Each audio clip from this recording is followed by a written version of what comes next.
Franco, chiudi. Prima di chiudere lo sportello, tira sulle gambe, se no te la tranchi.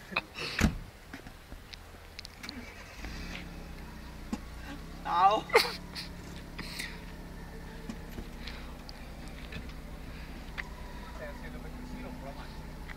Io cane, ma non vedi che ci sono tanti centimetri di differenza?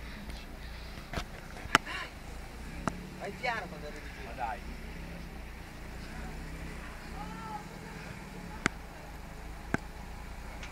Piano! Piano!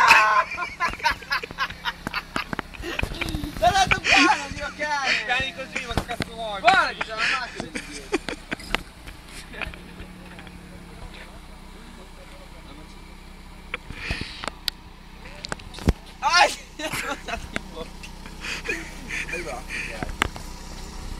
Vengo, ci sentiamo per... Oh, non si è sentito per niente. Vuol andare peggio. Ci sentiamo per il battesimo.